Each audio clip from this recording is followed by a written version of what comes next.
Everybody's talking about the Intercontinental Championship right now. That and the Vince McMahon documentary. I like that. I'm sure I'll talk about that here on WrestleJuice in the coming days. But let's talk about Jey Uso, Braun Breaker, Sami Zayn. These are all guys who have had their hands on the Intercontinental Championship after Gunther had it for 666 days. So it's leaving a lot of people on social media thinking, what's going on with this thing? Are they hot potatoing the Intercontinental Championship? Why did Braun Breaker lose this thing after only 51 days? Well, I'm here to answer some of those questions and basically tell you guys to chill the fuck out.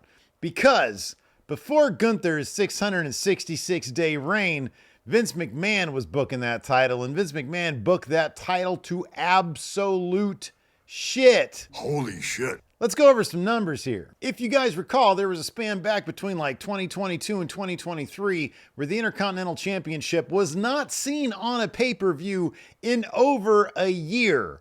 It was like from Apollo Crews defending it at Wrestlemania like 36 or 7 until like, I don't know, more than a year later. Braun's reign is the 86th longest out of 185 reigns. I've got a couple statistics here, so I'm going to be looking down at my notes. The average length of Intercontinental Championship reign dating back to 1979 when this thing sort of began, 86 days. But keep in mind, the first 6 champions, the first 6 Intercontinental champions that held that title held it on average for 270 days.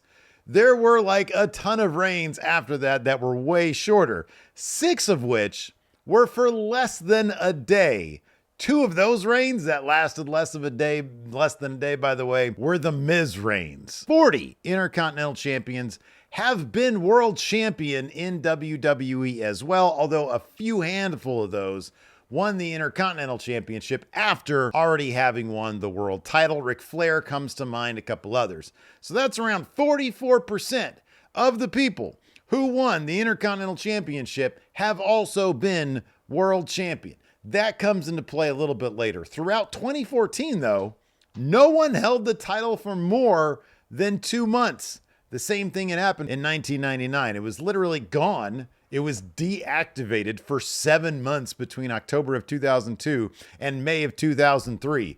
I ended 23 years of Intercontinental title history. And then eventually they just brought it back. In short, there's really no takeaways here. The ideal version of the title, the thing that everybody sort of thinks of when they think Intercontinental Championship. Now, the title ideally is like both a stepping stone and kind of like the workhorse title, but that's not always the case because for every Bret Hart and Shawn Michaels, there's like a honky-tonk man and a Curtis Axel out there. No offense meant to Curtis Axel, by the way. But that's one thing everybody talks about when you talk about the Intercontinental Championship is it's a stepping stone. Back in the late 90s when guys like Stone Cold Steve Austin and The Rock held on to it, it was kind of obvious that those guys were meant for bigger things after they would drop that Intercontinental Championship. But then there would be guys like, I don't know, Val Venus who held it, and I don't think anybody ever thought the porn star guy was going to be world champion. Now let's talk about Triple H's run as the head of creative guy as it pertains to the Intercontinental Championship. So since Gunther dropped that title to Sami Zayn at WrestleMania, it's been defended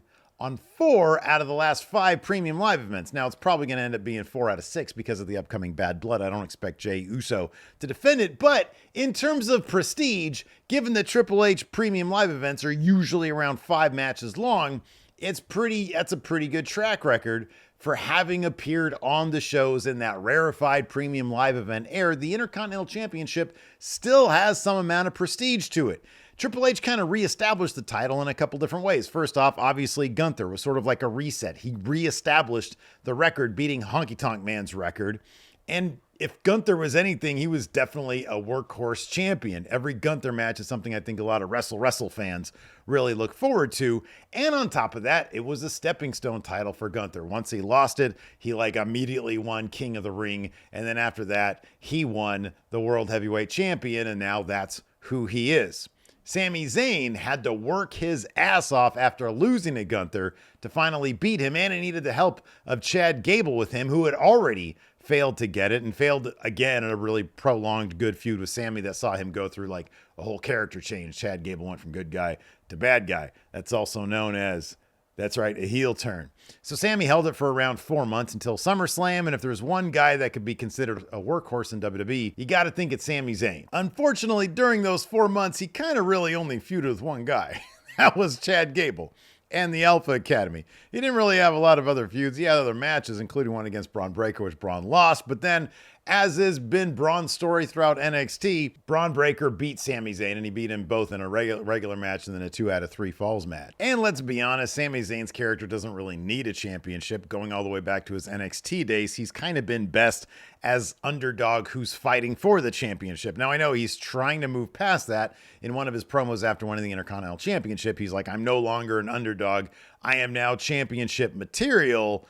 But like, he hasn't had a great track record for having titles. Like him and Kevin Owens chasing the tag titles leading up to Mania a couple of years ago. That was really awesome. Once they actually got the titles, not so great. They really creative, didn't really have a whole lot for them to do. Now, Braun Breaker, on the other hand, is a young guy who needed something big to help launch him to the next level, and his loss against Jey is remarkably consistent with his character. Even back in NXT, he took that loss to Tommaso Ciampa for the NXT title before he eventually won it, and that was sort of his thing. Like, he would lose, and then he'd come back and win, which actually bodes really well for him, possibly getting his hands back on that Intercontinental Championship. I personally just think that Triple H is just sort of listening to the audience, both what he hears in the arena and on social media through one of his Twitter burner accounts. Jey Uso is clearly the most popular guy on Raw, maybe the entire roster, and the groundswell of support for Jey Uso has been pretty huge.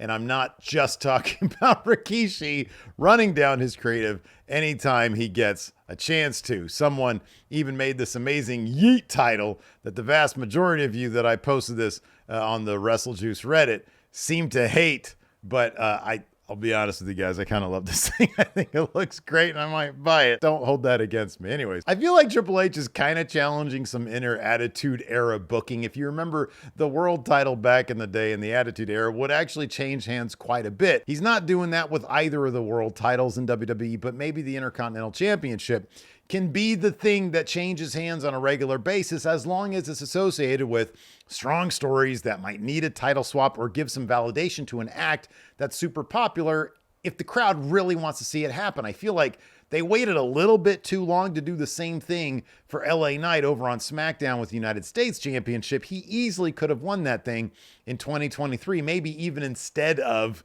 that series he had with Roman Reigns. He had the one match in Saudi, and then he had the fatal 4-way. I was literally about to call that a quadruple threat. That's not what it's called.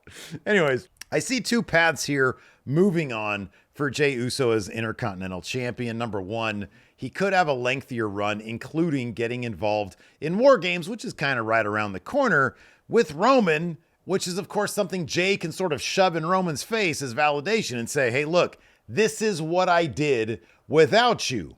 And then, if he has a little bit of a run, while Xavier Woods, who obviously has a huge history with the Usos and is on his own story right now, which involves winning singles titles, could be the guy, maybe a heel Xavier Woods, to take that title off of Jey Uso. I think there's a really good story right there that they're telling right now with the New Day that could and maybe even should culminate with Xavier Woods winning that Intercontinental Championship off of Jey Uso. In any event, going back to Braun Breaker, the dude's only 26 years old. He'll have plenty more shots at plenty more titles.